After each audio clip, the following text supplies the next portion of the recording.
কোন্নগরে নবগ্রামে তৃণমূলের দ্বন্দ্ব প্রকাশ্যে তৃণমূলের কোন্দল। সমবায়ের বোর্ড গঠনকে কেন্দ্র করে এই কোন্দল। জেলা সভাপতি এবং প্রধানের কোন্দল প্রকাশ্যে অভিযোগ, বিরোধী সদস্যদের নিয়ে বোর্ড চালাচ্ছেন প্রধান। বোর্ড গঠনে জেলা সভাপতির তালিকা মানা হয়নি বলে অভিযোগ সামনে আসার এই অভিযোগকে কেন্দ্র করেই তৃণমূলের দ্বন্দ্ব ফের একবার প্রকাশ্যে। সমবায়ের বোর্ড গঠনকে কেন্দ্র করেই কোন্দল শুরু হয়ে যায় জেলা সভাপতি এবং প্রধানের মধ্যে। এই কোন্দল যা প্রকাশ্যে চলে আসে, অভিযোগ বিরোধী সদস্যদের নিয়ে বোর্ড চালাচ্ছেন প্রধান। পঞ্চায়েতের সদস্যরা কি বলছেন শুনুন। গঠনে একটা বোর্ড গঠন ব্যাপারটা নিয়ে এই কোঅপারেটিভের প্রথম থেকেই একটা গণ্ডগোল চলছে নবগ্রামের মধ্যে। বাইরে থেকে লোকজন এসে এইসব ঠিক করে দিচ্ছে কে এখানে কী হবে। লোকাল যে নেতৃত্ব আছে বা লোকালে আমরা যারা আছি দলের কর্মী, দীর্ঘদিন ধরে আমরা দলের কাজ করি, তাদের কাছ থেকে কোনো রকম পরামর্শ করা হয় না, তাদের কিছু জিজ্ঞাসাও করা হয় না, তাদের কোনো মতামত নেওয়া হয় না। বাইরে থেকে এইগুলো চাপিয়ে দেওয়া হচ্ছে। নিখিল হচ্ছে এই আমাদের ব্লকের সভাপতি, যত গণ্ডগোলগুলো এই করছে। কোনো ধরনের কাজ হচ্ছে না। আমরা যাকে সেক্রেটারি করতে বলেছিলাম বা কিভাবে গঠন হবে সেটা আমাদের সাথে আলোচনা করে করার কথা, সেটা করা হয়নি। আমাদের সাথে এই কোঅপারেটিভ ব্যাংকের ব্যাপার নিয়ে কারা ক্যান্ডিডেট হবে, কারা বোর্ডে যাবে, কারোর সাথে আলোচনা করা হয়নি। লোকাল নেতৃত্বের সাথে কেউ আলোচনা করেনি।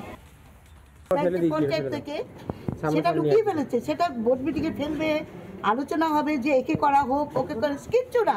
ও নিজেই বলছে যতদূর যেতে হয় যাবো আমি। কোথাও কি প্রধানের স্বেচ্ছাচারিতা লক্ষ্য করা যাচ্ছে? হ্যাঁ একদম। মানে আপনারা মেম্বার, আপনাদের কথা শোনা হচ্ছে না? না না, আমাদের কথা শোনে না, আমাদের কোনো পাত্তাই দেয় না প্রধান। আমাদের কথায় কথায় চলে যাচ্ছে ওপরতলায়, সে তো হয় না। খুব প্রহসন হয়েছে এই ব্যাংকের ইলেকশন নিয়ে। তৃণমূলের অঞ্চল সভাপতির বক্তব্য আপনাদের সামনে রাখি। অপূর্ব মজুমদার কি বলছেন? না, জেলা সভাপতি নিশ্চয়ই মানা হয়েছে, যিনি হয়েছেন তিনি জেলা সভাপতির নির্দেশ মতো হয়েছেন। ওনার স্যার খুব ভালো লোক উনি। আমার কোনো চোখে কিছু পড়েনি, যেটা হয়েছে জেলা সভাপতির নির্দেশেই যেটা হয়েছে, এবং যিনি হয়েছেন খুব ভালো লোক। না আমার আমি জানি জেলা সভাপতি, আমার কাছে যে লিস্ট আছে সেটা জেলা সভাপতি উনি আছেন, ওনার স্যারই হয়েছেন। স্থানীয় সিপিএম এর নেতা জয়দীপ মুখার্জির বক্তব্য আপনাদের সামনে রাখি, শুনুন। কিন্তু খুব অদ্ভুতভাবে আমরা দেখতে পাচ্ছি বোর্ড মিটিংয়ে যেটা প্রায়োরিটি সেটা হচ্ছে এজেন্ডা বেস। এটা বিধানসভার ক্ষেত্রে, লোকসভার ক্ষেত্রে, সব ক্ষেত্রেই দেখবেন একটা স্পেসিফিক এজেন্ডা থাকে।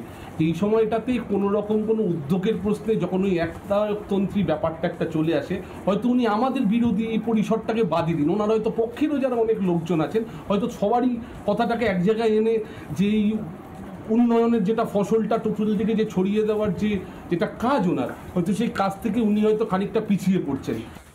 সমবায়ের বোর্ড গঠনকে কেন্দ্র করেই মূলত এই কোন্দল যা প্রকাশ্যে আসে জেলা সভাপতি এবং প্রধানের মধ্যে। অন্যদিকে প্রধানের কি বক্তব্য, পঞ্চায়েত প্রধানের বক্তব্য আপনাদের সামনে রাখি, শুনুন। আমাদের কিন্তু সব যেগুলো কাজ হয়েছে সব বোর্ড মিটিংয়ে রেজুলেশন আছে। সেটা হয়তো এটা হয় কি, আমরা 3 মাস আগে ধরুন এটা সিস্টেম অনুযায়ী কাজটা বাঁচতে হয়, তারপরে এস্টিমেট করতে হয়, তারপরে তো সেটা হয়। তো সেই জন্য হয়তো 3-4 মাস পরে হঠাৎ করে মনে হতে পারে নেই, কিন্তু আমার মনে হয় আমাদের যতগুলো কাজ হয়েছে, না হলে এখন সরকারের যা সিস্টেম, আমরা রেজুলেশনে না থাকলে আমরা মানে পেমেন্টই করতে পারবো না। তো কোনো হয়তো কারোর কিছু এই ব্যাপারে আমার সাথে কারোর কথা হয়নি, হয়তো আপনারা বলেছেন, ওরা বলেছেন, আমি কথা বলিনি। নানা ধরনের কন্টেন্ট দেখার জন্য লাইক করুন, শেয়ার করুন আমাদের ফেসবুক পেজ, সাবস্ক্রাইব করুন আমাদের ইউটিউব চ্যানেল। পাশাপাশি অন্যান্য ব্রেকিং নিউজের জন্য অবশ্যই চোখ রাখুন রিপাবলিক বাংলায়।